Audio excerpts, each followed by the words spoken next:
Part two. Okay. I have to go on ahead and answering all those text messages and all of that kind of stuff. Now, what in your human perception and this grace and this abundance of everything that's being rewarded to you, think of it this way. What makes you say that I'm going to be punished if I do this? Are you looking at the results? Because what you're looking at is a place to hold you in fear. If people are promiscuous in nature, they're going to keep doing promiscuous things until they change their belief. They're going to be like, hey, this person meets my expectation. I'm going to go ahead and jump on them, and this is what I want to do because this is what I enjoy to do. You have to understand everything. The purpose of life is joy. You got to understand that. That's why you're blessed abundantly. Whatever you hold a belief to is going to keep coming toward you. If you believe, for example, that your BM, fellas, not your bio movement, your baby moms, if you believe that she is a piece of crap, you're going to keep finding evidence of it. Every little thing you're looking for, you got to understand that. Same for the same women. If you think your BD, your baby daddy, if you think that he's terrible, you're going to keep finding evidence of him being terrible. You know what? I have to put these kids to bed by myself and blah, blah, blah, blah, blah, blah, blah, blah, blah. You're drawing a narrative. You're having a lot of negative self-talk, and you're justifying that belief because you feel like you're being attacked. But the thing is, though, you're not being attacked because it's coming from within. Because what you're saying is, you must do this to me. You're trying to hold on to him. You must do this for me to feel better. And the thing is, it doesn't matter how they do it because you have a negative perception of them anyway. So even if they did do it, for example, I know plenty of fellas. There are plenty of fellas with this one right here, and women, right? Women will say, hey, I have the kids all week and da-da-da, which, you know, yes, raising children is a lot of hard work, right? It is. I know it, right? And you know, they'll say, hey, I have the kids all week and I you know, they're draining. Then the perception is because you don't have the children, you're not doing anything but having fun and enjoying yourself, which we already know is absolutely false. You got to work to live, right? Right? So, of course, you have that narrative going on, same for the same. So, of course, you'll go ahead and get them on the weekends and all that kind of stuff. And I'm only speaking from a lot of my friends' standpoints. You go ahead and get them over the weekend or whatever. And then that's not even good enough. You know what I'm saying? That's not even good enough. Oh, because I have them all week. Okay, well, fine. Let me have them. No, I didn't say anything like that. Then what are you saying? You see, you follow me? There's a lot of resentment there. There's a lot of resentment there because what you want is someone to yield to you based on a previous hurt. And you got to understand, you got to move on. You see what I'm saying? That is no longer your relationship to one another. Your relationship to one another is raising the children. If you stayed in that place of taking the best intention of one another as with full trust with the raising of the kids, none of that would be there.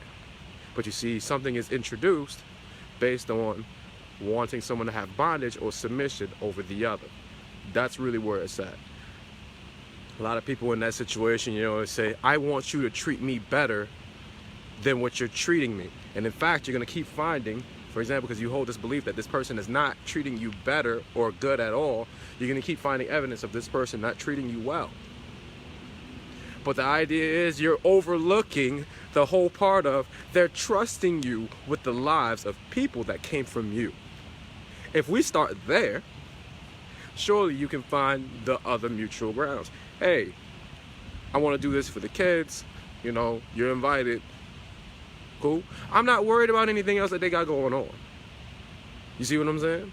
I'm not worried about anything else that they got going on. I'm not worried about whether they can make it or not, whether they have a boyfriend, girlfriend or not. I'm not worried about any of those things. Either you want to be a part of it or not. And here's the thing, though. I'm not also asking them to financially assist me with it either. It's mine. This is what I am doing. Are you wanting to join in? If not, that's cool. I'm still going to have a fantastic day. I want you to understand that. Okay? So, I guess I took care of one of those things, right? if you have, let's see what other things I can work on. I touch on coworkers and supervisors all the time. Same for the same with, like, you know, other people that you're dealing with or whatever, and they have this negative perception of you. You know, if people have this, just people in general, if they have a negative perception of you, you have to understand that what you want is to find that mutual ground and that mutual interest and build off of that. Because if you're only building off of negative emotion, you're only going to receive more evidence of it. Yes, the divine creator says, yes, more of it. Yes, more of it. So this is how I pretty much do it. Mind your own business. Mind your own business. Look, just be your best self and add to it. That's not so difficult. Everyone wants to put their focus externally. I want to see what this person's doing. I want to see what that person's doing. Oh, that person's doing that. Let me go ahead and do some of that. And then, oh, let me go over here and I want to do some of that. None of that is any of your business, because as you're putting your focus here, there, you're not going anywhere in the direction you want to go. Let me talk about the housewives of Atlanta. It adds nothing to you, but you know what it does do to you? James, good morning again. Thank you again, brother. I really appreciate you, man. Deathless and abundant love and joy to you, man. Love and light. Now you're not adding to yourself by watching these people. You're having, a conversation maybe with somebody else at work or later on and all that kind of stuff, right? Well, the thing is, they are influencing and impressing upon you. You have to understand that you're receiving information. You're holding your point of focus there. And then, in turn, you start taking on some of these beliefs. It's not like, oh, it's a direct path. You have less resistance, because at first you'll probably look at it like, that's not really cool. That's not really cool. And then all of a sudden, it's entertaining. We already know that is not good. The other day, my mom's was watching a movie. It was a black film, right? A black film.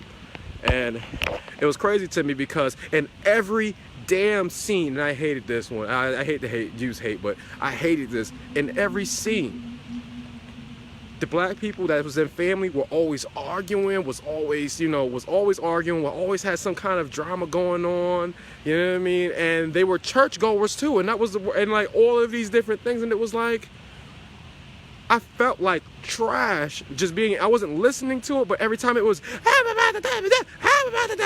and it was criticism and all of that. This man's cheating, that one's cheating, this one's getting back at this one. And it was just like, and the crazy thing was, my mom didn't even flinch. She sat there with a smile on her face. And I was just like, I could only stay in that area for like 20 minutes. I could only stay in that area for 20 minutes. I went about my day. I was like, nah, I can't do this. It just felt like crap. I felt it. And I wasn't saying, hey, mom, you need to change this. Hey, mom, you need to do... None of that. I removed myself from the situation. And I didn't criticize or anything. I just went about my day. Read a book. You see what I'm saying? Because in that book, I know I'm going to find something that I can apply that's going to make me, in totality, better. You see what I'm saying? I'm not judging or condemning anyone. What they believe and what they have is for them. That has nothing to do with me. I need to believe and look for what I have from them. See, I wanted to spend time, and that's cool, but not in that way. And I can find another way to spend time. Make sense? But I'm not going to criticize that person the way that they want to spend time. Okay? There's no mutualism there. If it's going to take away from me, it felt like trash. I'm sorry. It felt like trash. I'm not doing that. I'm not doing that to myself. Okay? It's going to make me something that I'm not. I'm not doing that. You know what I mean? Same for the same.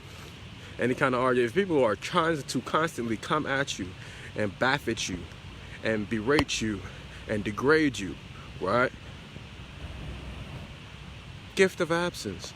Leave them. Why would you sit there and respond to it? Why would you be influenced and impressed upon them? Just mind your own business, because at some point they're just building a belief of who they think you are, who they think you are to them. Same for the same. Any I have an ex that went out of her way to say that made me out to be something that I am not. You know what I mean? Something that I am not, and kept on justifying the way that I loved her. Kept on justifying I loved her and vilified me for it. But the problem was she was projecting onto me. You see what I'm saying? You have to understand that She was projecting onto me because she was demonized. She was demonized within herself. But what she was doing was making me be something, or creating conditions for me to lessen and lower myself. And then once I've been there, then it was, yeah, you see that, and this is why I'm doing this. And she went out and she did her own thing at that point. You see what I'm saying? Because some people cannot understand what unconditional true love is. I don't need to make you submit to me. I don't need any of that. I just need you to be you without any kind of real influence. But that's it. That's why you're getting all of the abundant blessings that you're getting. The divine is constantly saying yes. Oh, here's one right here. Lies. Lies. Let me hit you with this one. Lies is an insecurity within yourself. Lies are pretty much is an insecurity within yourself because, of course, you're sharing a fabrication. Because if you were secure in yourself, then why wouldn't you have the truth, right? It's a complete opposition of the truth, right? Some people's lies become beliefs. Believe it or not, that's why they're habitual and chronic and all those kind of things. So, because they are more insecure about themselves, the bigger the lie, of course, the more insecure. And the more people that they can get to believe this or whatever, the more they're evoking a feeling of sympathy, empathy, because then they are then narcissistic and they're absorbed in all of that kind of stuff, right? That's what they want. They want me focused. That's what the lies are about, because I'm not secure in myself, but I need you to validate something that I can be secure in instead of me, because I'm embarrassed to be myself. So I need you, right? Anxiety, bondage. I need you to believe this for me to feel better about myself. That's pretty much where that comes from. And as these people are doing this, at some point someone's going to be like, yo, what the hell? No, I'm not secure in what you're secure in. How about that? And then, of course, you're going to draw their ire. They're going to be like, why wouldn't you believe any of that crap? Carl Bryant, I'm not worried about you right now, sir. All right. You know what I mean? So it's just an abundance of a buildup of all of those things. But the idea isn't to pass a judgment on them. The idea is there's no harmony there. You carry about your day, you make them non-existent. You don't focus on them, but you will focus on what does add to you, right? Whatever you set your mind to, whatever you set your eyes upon, whatever you can touch, whatever you can visualize as having, whatever you believe is in your presence, it is yours. You grow that focus on that. Because it's adding to you. It truly is. Because the divine is saying, yes, yes, yes, yes.